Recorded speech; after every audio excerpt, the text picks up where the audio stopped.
গত 22 জুন দিবাগত রাত অর্থাৎ 23 জুন অ্যাকচুয়ালি 12:05 ঘটিকার সময় কামরাঙ্গীরচর থানা এলাকার বরিশুর নামক স্থানের বেড়িবাঁধে যে বেড়িবাঁধটা আছে বুড়িগঙ্গা বেড়িবাঁধ ওখানে একটি হত্যাকাণ্ড সংঘটিত হয়। পুলিশ সংবাদ পায় স্থানীয় লোকজনের কাছ থেকে যে ওখানে কিছু লোকজন শোরগোল করছে এবং হইচই চেঁচামেচি এরকম হচ্ছে এবং আরেকটু স্পেসিফিক বলে যে একটা লোককে কিছু লোক ছুরিকাঘাত করেছে।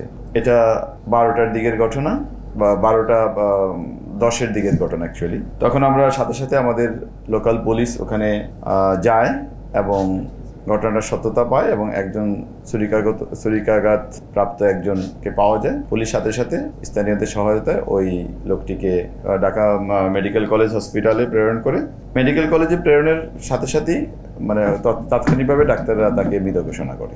এটা হলো ওই সময়ের ঘটনা। আমরা খোঁজ খবর নিয়ে যে ভিকটিম যাকে আঘাত করা হয়েছে তার পরিচয় জানতে পারি। সেই স্থানীয় ওই এলাকায় কামরাঙ্গীরচরেই বসবাস করে।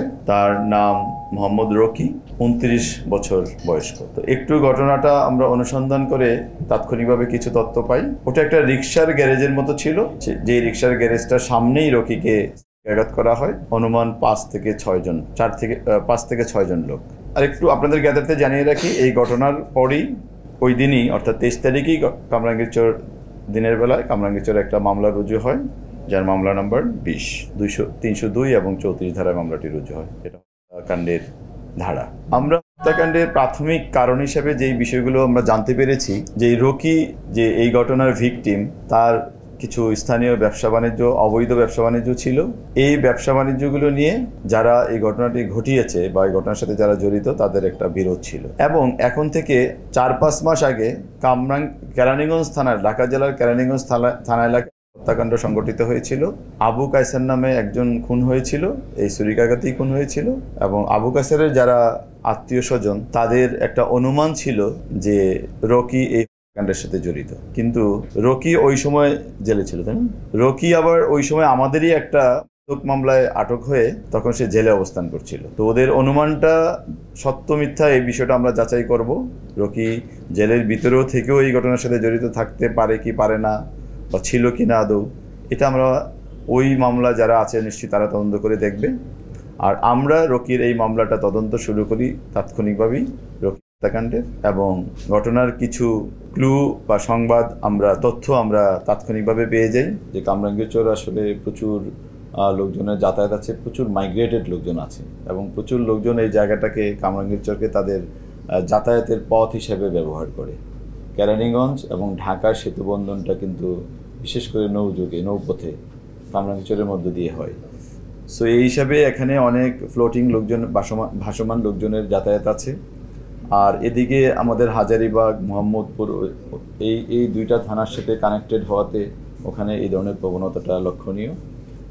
তো আমাদের যেটা আমরা করেছি, আপনি যেটা বলেছেন যে 5 তারিখের পরে সাঁড়াশি অভিযান, অ্যাকচুয়ালি সাঁড়াশি অভিযান আমাদের প্রতিনিয়ত হয়। এবং আমি যদি রিপোর্টেড কেস হিসাবে বলি, মামলা হিসাবে বলি বা তথ্য হিসাবে বলি, কামরাঙ্গীরচরে গত 5-6 মাসে এরকম রিপোর্টেড কোনো কেস নেই। আর আমাদের প্রতিনিয়ত আমাদের অভিযান অব্যাহত আছে, ব্লক রেড করি, ওখানে অন্যান্য বাহিনীগুলোকে আমরা আমাদের অপারেশনের সাথে সম্পৃক্ত করে এই গত মাসেও আমরা অনেক বড় অভিযান করেছি। তো আশা করছি এটা এই অপরাধের যে কার্ভটা এটা ডাউনওয়ার্ড হবে এবং আগের তুলনায় ডাউনওয়ার্ড। আমরা একটা জিনিস স্পষ্ট করতে চাচ্ছি, অ্যাকচুয়ালি ওই যে আবু তালেব এবং আবু বকর, এরা তো ভাই, আপন ভাই। তো এদের একটা আবার রিক্সা গ্যারেজ আছে এখানে, যেই জায়গা ঘটনাস্থলটা কিন্তু আবার আবু বকরের রিক্সা গ্যারেজের সামনেই হয়েছিল। তো এরা কামরাঙ্গীরচরও এদের বসবাস আছে, এরা অরিজিনালি মাদারীপুরের মানুষ, আবার কেরানীগঞ্জে এদের জায়গা সম্পত্তি আছে, বসবাস আছে। তো এরাও বলা যায় যে একেবারে স্থানীয়, আবার ফ্লোটিং, ভাসমান, অনেকটা এই টাইপের। তো এদের মধ্যে যে বিরোধটা, এটা ওই স্থানীয় কোন ইস্যুটাতে, মাদকের কথা যেমন রকির আসছে, আবু কায়সারের বিষয়ে আমাদের কাছে এরকম তথ্য আমরা কিছুটা পেয়েছিলাম।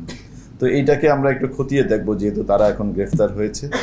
এবং আপনার এইটা নিয়ে আধিপত্যের যে বিষয়টা আসে সামনে, ওটাও আমরা এখন আমাদের খতিয়ে দেখার বিষয় সামনে আমরা এটা দেখব, যেহেতু তারা গ্রেফতার হয়েছে।